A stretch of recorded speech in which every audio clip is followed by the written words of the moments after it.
حضرت عمر فاروق اور حضرت ابو صدیق رضی اللہ تعالی عنہما دونوں نے حضرت علی کو بھیجا کہ آپ جا کے آقا علیہ الصلوۃ والسلام کے ساتھ اپنے رشتے کی بات کر لیں۔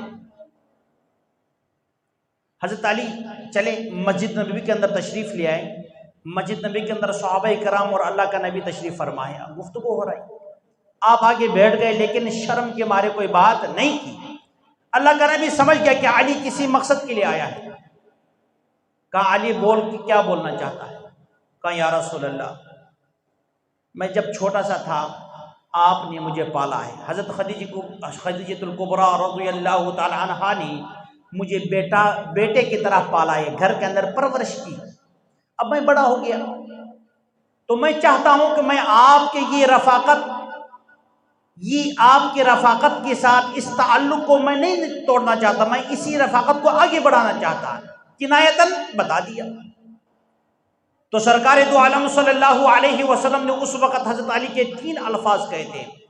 کہا علی اہلاً و سہلاً مرحبا، کیا فرمایا تھا؟ اہلاً و سہلاً مرحبا۔ یہ الفاظ ادا کرنے والا سب سے پہلی جناب محمد رسول اللہ صلی اللہ علیہ وسلم ہے، اور ادا کس کے لیے کیا؟ یہ حضرت علی رضی اللہ تعالیٰ عنہ کے لیے۔ ہم بھی لکھتے ہیں مہمانوں کے جب بھی پروگرام ہوتا اہلاً و سہلاً مرحبا۔ اب اس کی مطلب کو سمجھے، مطلب کیا تھا؟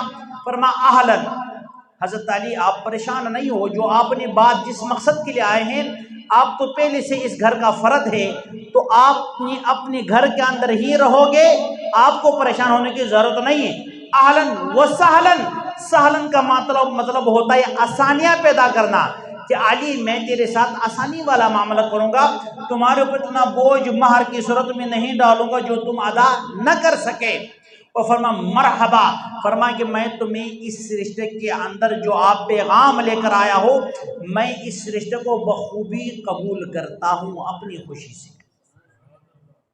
اور پھر حضرت علی سے کہا کہ تمہارے پاس مہر دے، مہر کے بغیر تو ہوتا نہیں، نکاح کچھ ہے، کیا کیا چیزیں تیری ملکیت کے اندر ہے؟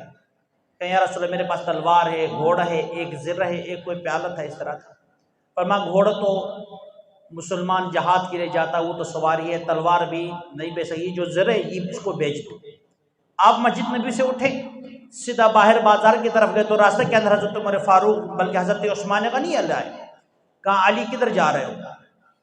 کہا عثمان آج میرے پاس مہر ادا کرنے کے لیے کچھ نہیں ہے، میں اپنی زرے کو بیچنے کے لیے جا رہا ہوں۔ کہا کتنے میں بیچو گے؟ کہا 400 درہم۔ کیا کہا؟ 400 درہم۔ کہا یہ مجھے بیچ دو۔ حضرت عثمان غنی نے حضرت علی سے وہ زرہ خریدا۔ کہا یہ 400 درہم آپ کی۔ کہا اب یہ زرہ میں آپ کو شادی کے تحفے میں پیش کرتا ہوں، زرہ بھی آپ کی، پیسے بھی آپ کو ملے۔ حضرت علی اور حضرت عثمان ساتھ دونوں واپس آئے، مجلس وہی بیٹھی ہے۔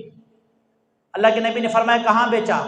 وہ سارا واقعہ سنایا تو اللہ کے نبی بڑا خوش ہوا، اور اسی مجلس کے اندر نکاح ہوا۔